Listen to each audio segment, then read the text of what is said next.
Here are all the ingredients that I have to start for our rigatoni and meatballs. That's what we're going to go ahead and cook today with some homemade sauce. Other ingredients that I have here, again, I will go ahead and put a list and a description out. Typically what you would do is you would start your sauce off early on in the morning, and I'd recommend anywhere from 4 to 6 hours for that sauce to sit and actually continue to emulsify and develop those flavors over a long portion of time. So that's not gonna happen today. Unfortunately, I'm gonna make the sauce so you can see how to make it and see some of the things that go into the actual process itself. So to start, when we have our onion, you have your two sides where the roots are. You're gonna wanna cut those off. So we'll start off on the first side. You never wanna have your fingers out.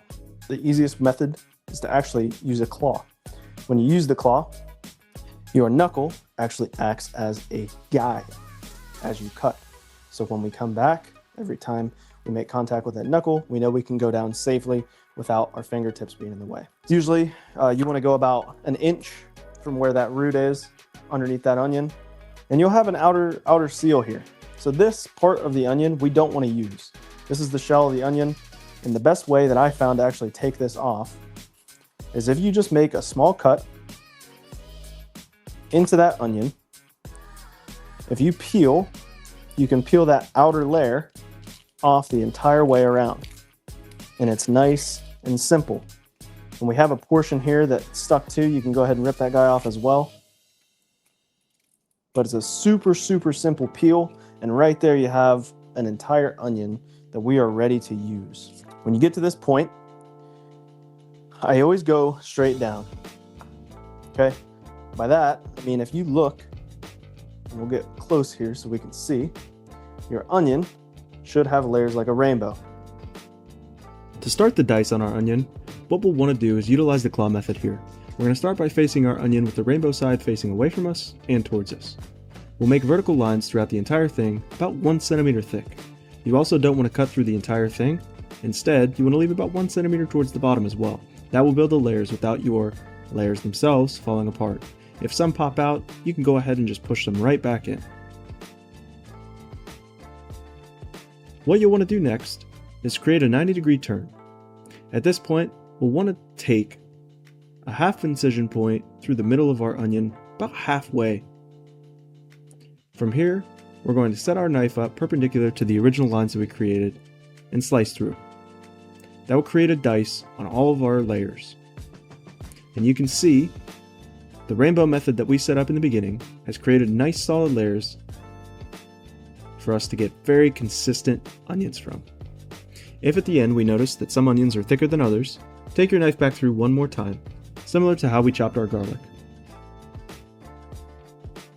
Most importantly, when dealing with onions, try your best not to cry.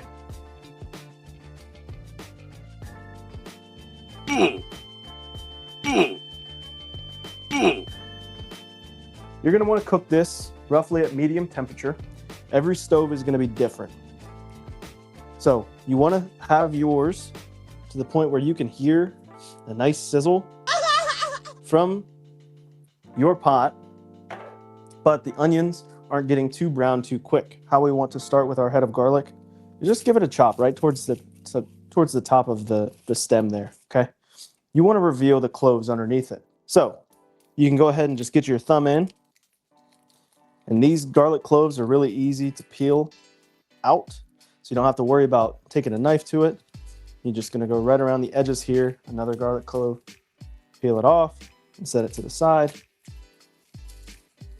And we're gonna start with 3, and I'll see how these look once we get these minced. I'll see how they look in terms of size for what we want to do. But you do have to peel your garlic, similar to your onion. You do have an outside layer of that, and you have 2 locations where there are rough roots, okay, that were part of that clove. So what I typically do to start is I give it a quick cut on both edges of every one of my cloves where that root was. Now that that's done, most people would actually take their knife, and I've done this so many times over. You take your knife, you actually just smash it down. It makes it a little bit easier to peel that outer layer off, and you're ready to go. But I have a trick. So we have our mugs. Throw our garlic inside. We're gonna set the other one just on top. You can have a cup that actually sits inside of this thing that makes it a little bit easier, but in our case, we don't have to worry about it. We have it just like this, and this is fine. So what you want to do with your garlic cloves now is just start to shake them.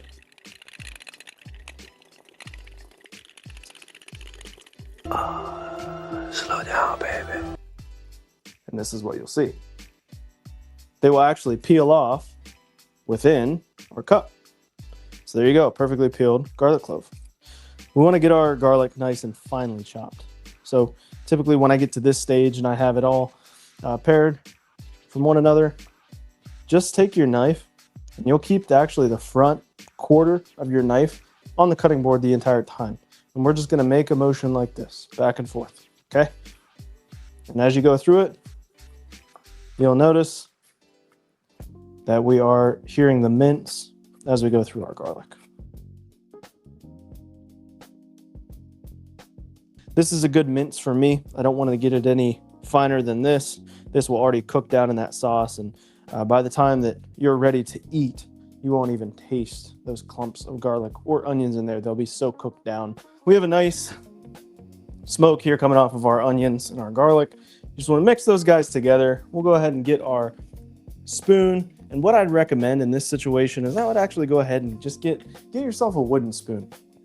This is going to be the best option for our sauce here as well, because it will get some of that stuff off the bottom of your pan as the sauce cooks. So there won't be any crust. So remember, with our onions and our garlic, what we're looking for is translucent. And while that's going, what we're going to do is we're going to go ahead and we're going to get our pasta on. So now that we're at this point with our onions, and you can see there's a little bit of caramelization happening in the pan. Your onions and your garlic, as they cook, they'll start to turn a little bit closer to a light brown. And that's what we like to see. You'll just go ahead and take a spoon and you'll scoop out the middle, because tomato paste is extremely thick. So in this case, go ahead and scoop that out right into the middle. And we'll have to go in a second time to get the rest. Don't count. I lied about 2. Take our wooden spoon and just start to mix that tomato paste into the onions and the garlic. You don't want to cook it like this for too long. I usually go about a minute. And that whole minute I'll actually start continuously stirring this thing. You don't want that tomato paste to stick to the bottom, but it will start to loosen 2 cans. We'll open these guys up. So now that these guys are done, be careful with the metal lids as well. They are nice and sharp. We're gonna go ahead and get both of these into our pot. And this is a very, very thick sauce, as you can see. So best thing that we wanna do is fill up half a cup or half a can with water. And you're gonna cook this uncovered. Now, when it happens like this, what we're looking to see with this pot is a simmer. So I cook mine usually, if we're talking a scale from low to high, I cook mine just below medium. So that would be 4 for me. Just above 4 is perfect.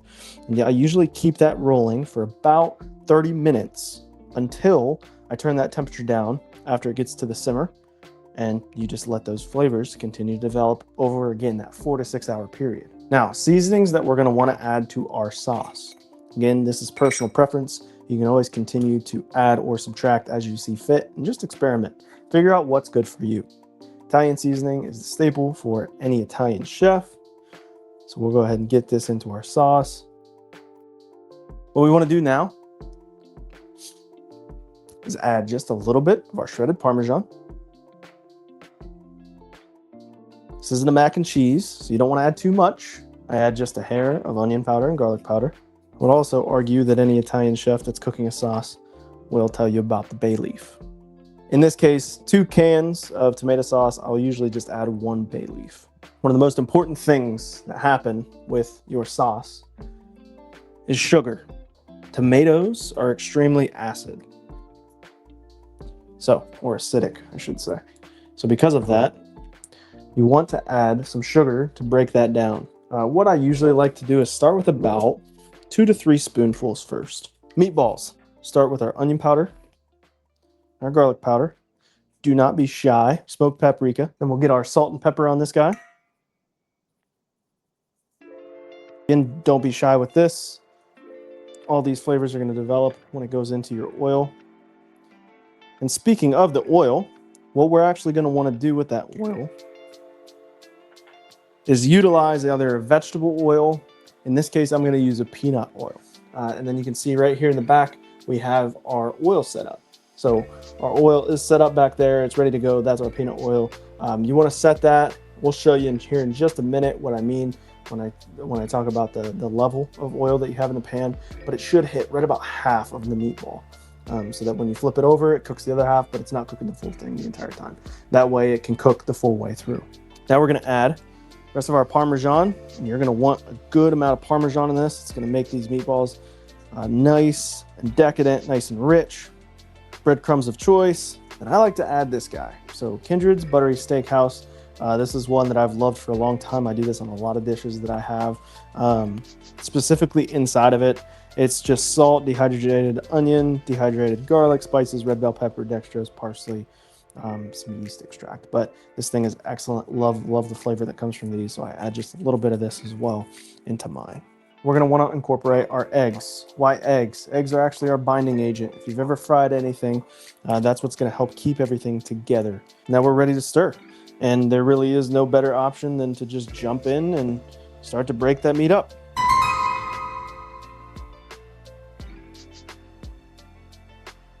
And then we need our Italian seasoning as well. I did forget that.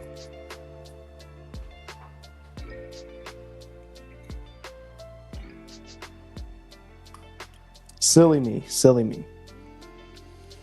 All right, once I get these gloves on, I'll get the rest of this mixed up.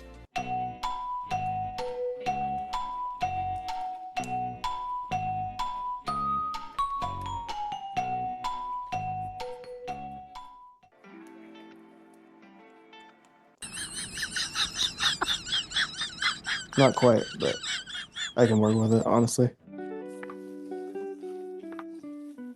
So we'll go ahead and get the rest of this mixed.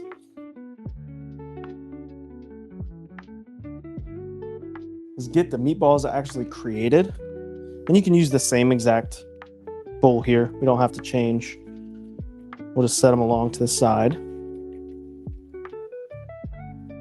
And like that would be a great size meatball for this dish, right? But I don't actually want that right now because it is going to cook down and it'll be too small. So I'm going to add just a little bit of mixture to this guy, make it just a little bit larger. And that's a much better size. So I'm going to go ahead and take the gloves off because this is not working for me.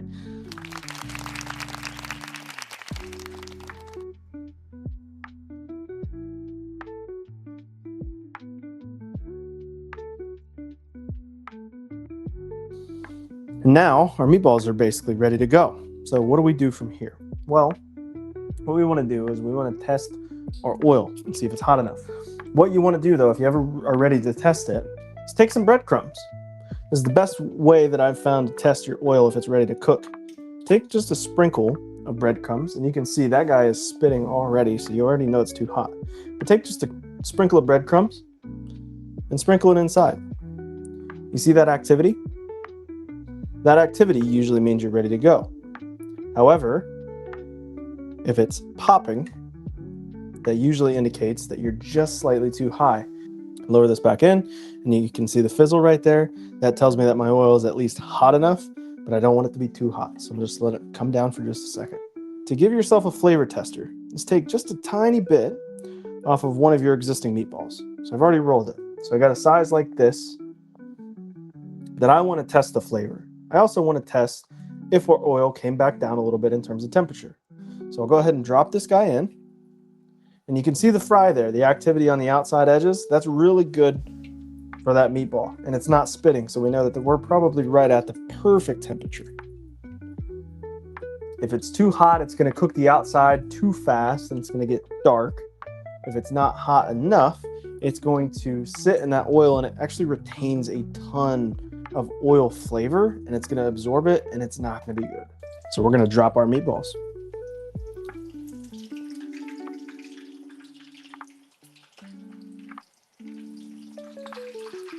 Drop them nice and slow, but you want to drop around the outside edges here. So so you can get as many into the pot as possible.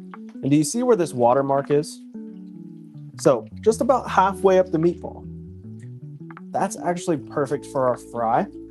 The reason being, it will continue to cook the meatball on that bottom edge and through the middle without cooking the top. So when we flip it, the top can rest and not get too dark, but it will continue to cook the inside of that meatball, which is exactly what we're looking for. I'm going to take a slotted spoon to actually flip my meatballs over and just give these guys a check. I want to see where they're at. I don't want to flip too early, but you can see they have a nice dark crust along the edge here. Timing with these guys, really hard to say. It really just depends on the consistency and the thickness of your meatball. If I had to bargain, if I was a betting man, I would say roughly about 6 minutes, 7 minutes, maybe.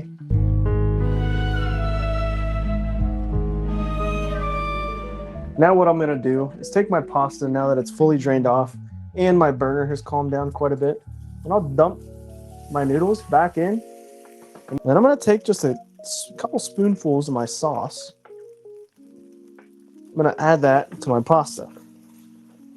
Again, that helps the process from not sticking. See the color in that guy? It's good looking. It'll be nice and moist along the inside. You can cook it for maybe, I'm gonna cook those guys for another maybe 15 seconds just to get that last ounce of the little bit of coloration out of the middle. But absolutely great crust. See that along the edges there? Has a good crispness to it.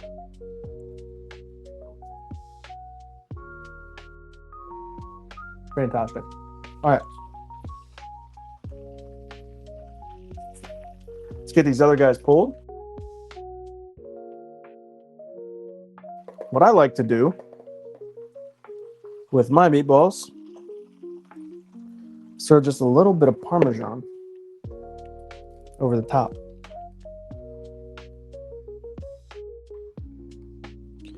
While they're hot, that parmesan will melt into those meatballs a little bit more, but just give them a little bit of a shave.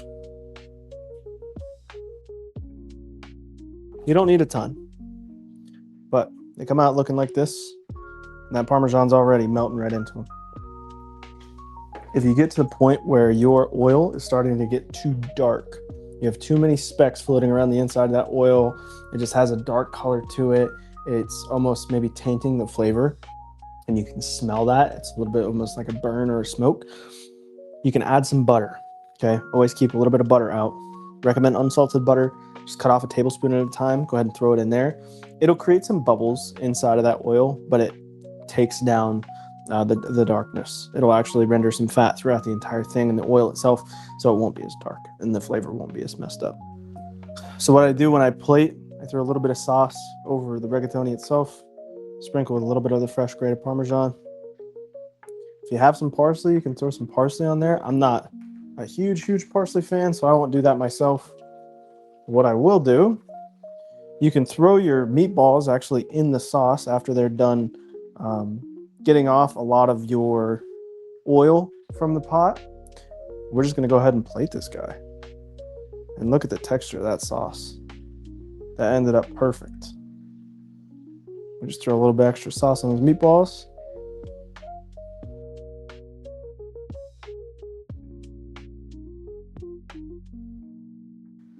This was the very first ever SizzleCraft episode. Again, thank you. If you enjoyed the content, if you want to come back, you want to see more recipes, maybe some viral recipes, maybe some things with the chat, maybe we all cook together and things like that. I encourage you to follow and we can do that together. But thank you all for coming. Thank you for watching, and I will see you guys on Tuesday.